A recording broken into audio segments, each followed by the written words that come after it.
Hello, in this video I'm going to explain why driving anxiety happens in so many weird ways. Why is it that sometimes you can drive fine and then suddenly you have panic attacks driving? Why is it that sometimes it's only at high speed that you feel nervous, but then it spreads into other things like slightly slower speed roads, then it happens around the city, then it happens even on back roads, and sometimes you can't even think about driving without having a panic attack. Well, this video will explain all of that and more. Now, I've made over 300 videos about driving anxiety, and I've mentioned before how it's a lot like having steam build up inside of you. So imagine you're like a pressure cooker, you're like a big sort of pot, as you were, and as you go through life, things happen like divorces, job problems, money problems, family problems, whatever, and all of these stresses build and build and build. So when you have driving anxiety, it's simply the pressure coming out. Imagine you've got this big sort of silver cylinder in your stomach and your chest, and it's filling up with steam. So when you go driving, the steam is just coming out at random. It fires out here, so this steam starts flying out. That's all the pressure from your life that's built up from all these negative experiences, and it comes out when you drive at speed. And people say, I don't understand, what's it got to do with speed? Nothing, it's coming out then. And people say, well, how come if I stop driving at speed, I used to be fine around back roads, but now it's coming out on back roads? Because you see, if you make an attempt to just plug the hole that the steam's coming out of, imagine I've got a hole in here and the steam coming out, and I just go, oh, cover that. Well, it's just going to come out elsewhere because there'll be a hole opens here, and the steam comes out there. That's why no amount of driving and exposure therapy will help, because all you're doing is you're building up more and more and more steam.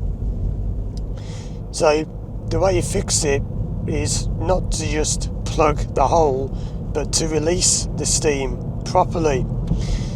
You see, if you go out driving and you try and force the problem out by driving, you're adding more steam. Exposure therapy adds more and more and more steam. So yes, you might be coming out, but you're adding more in as it's coming out, and it makes you feel worse and worse and worse. So what you have to do is release the steam, but also find the cause of it. What's actually making that steam happen in the first place? What's building it up? What's the fuel for the steam? So what I do is remove the steam and remove the fuel, so the steam can't come out because it's not there anymore. You're not just hiding it, you're not just plugging the hole like breathing exercises, meditation, exposure therapy. Those are all just coping mechanisms. They teach you how to cope with it. They don't fix it. Things like CBT. I've had hundreds of people probably now come to me who have had CBT. CBT is a coping strategy. It won't fix your problem. It teaches you how to cope with it. Well, I'm not interested in that. I want to actually fix it, get rid of it, however you want to phrase it. So what I do is concentrate on locating the source of that steam, the pressure that's built up throughout your life, and I help people to get rid of it. So how do I do that? Well, there are two things you got to do. First of all, you've got to find the steam and then get rid of it. So finding it itself can be tricky. It isn't just as simple as thinking, well, what is it? Well, I don't know. Because if you haven't watched my videos before, you may not be aware that one of the main things I use to help people is hypnosis. You will only find these things when you are in some kind of trance. Now, it doesn't have to be a deep trance where you have your mind controlled and your body's taken over, all that nonsense. It's nothing like that. It's simply thinking about things in such a way that you focus on them. And what often happens is that when I work with people and they'll say, well, look, I know I've had this thing happen in my life. I've had this big problem at work, and I nearly lost my business, and it was a big stress for me. And I'll start going over that, but then they'll say, oh, and I know what's happened. I'll say, what's happened? They say, oh, that's weird. Something else just came into my mind. And then they start crying, and then something else comes up. When you know how to find this stuff, it's quite easy, but you won't find it just by sitting there logically, consciously thinking, well, I wonder what's causing this. What could it be? Because there is no link to driving. Forget about what psychologists will say about, oh, there must be a link to driving. It must be something that happened when you were a child, and there must have been an event with a car. No, there's not. It's rubbish. I've known the fear of driving because by all sorts of things. Families, arguments, ex-partners, money worries, credit cards, all sorts of stuff. Somebody lost a pet, doesn't know, they actually lost it out when they were walking. Somebody was about the pet that had died. There's so many things it can be. And what's that got to do with driving? Nothing. Because if you're looking for a link to driving, you won't find one, because there isn't one. So you don't do it by just thinking, oh, I'm going to think of, what's this got to do? Maybe it's because this, maybe it's because of that. That's not how you do it. And when you've found these things, how do you release them? Well, that depends on what they are. They generally fall into two categories. They can be events or people. So most problems are either an event, something that happened, or it involves a person, or it could be both. How you get rid of it, so to speak, is different depending on if it's an event or a person. Because if it's an event, you might just say, well, just forget it, which it's not quite that obvious, but I'm just keeping this as light as I can, so it makes sense as much as possible. But if it's a person, let's say somebody you were married to for 30 years, you can't just forget them. You can't just say, I'll forget them. Oh, okay, yeah, that's fine, they've gone, I've forgotten them. Never going to work. There are many different methods, techniques, things we do in therapy to help you to not forget, but to change the way you perceive things. That's often a problem people have, is they think you've got to erase memories, forget things. You don't erase memories and forget things. It's about changing your perception of them.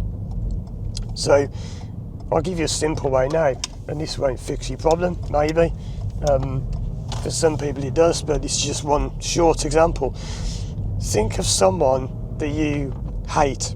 Think of someone like an old boss or an old partner that really bothers you and upsets you, maybe makes you a bit sad or angry when you think of them. Now think of your favourite cartoon character, like maybe SpongeBob SquarePants. Now superimpose SpongeBob SquarePants on that person you hate, and imagine SpongeBob sort of becoming that person.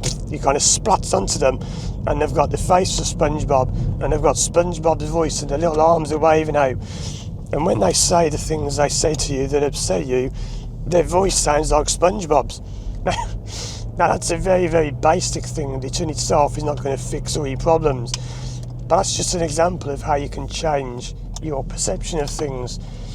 I mentioned before, if you get someone driving behind you who's tailgating and they're being aggressive, well, I just imagine they've got diarrhea and they're desperate for the toilet and they're desperate to get to a toilet. It completely changes your mindset, and you're looking at them and they're getting all angry and head up and blasting the horn, yeah, come on, because they need the toilet.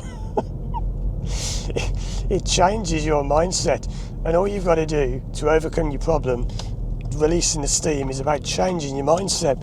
So the steam, even if it comes up, doesn't bother you, because you can reduce the steam, you can change the temperature of it. So that's why it can seem so weird, because it's nothing to do with driving, and you're looking at the wrong things. If you think, why does it happen when I drive, and why does it happen? I've had someone once said, it happens when I drive east over a bridge, but it doesn't happen when I drive west over a bridge. There is no link. You will not make any sense of it. It doesn't work like that. You simply have to find what the old events are, because when they're coming out, that's just the steam coming out at random. Imagine if you've got a tin or whatever full of steam, and it just blows out anywhere at random. You can't explain it. We came out there because it just came out there because it did. That part of the pot blew, the steam flew out. Maybe it was a bit weak or whatever, I don't know. You don't need to know this. Don't waste your time with the why. Why does it happen? Why do I get this? And I've said this before. If you go for a consultation with people, I'll talk about it at the end of the video, but consultations are often a waste of time. I won't talk about that now, that's for another video. But there you go. So if you want to wonder, or if you do wonder why your driving anxiety is so hard, it's because you're not to do with driving, and you just need to find and release old things. And it's important you find and release them. It's no good just finding them. Sometimes they'll release on their own, but often they won't. So check out these other videos of mine on screen for more help. And if you want to work with me one-to-one online from anywhere in the world, contact me through my website, firstdrive.com. Thanks for watching, and as always, I'll see you again soon for more videos.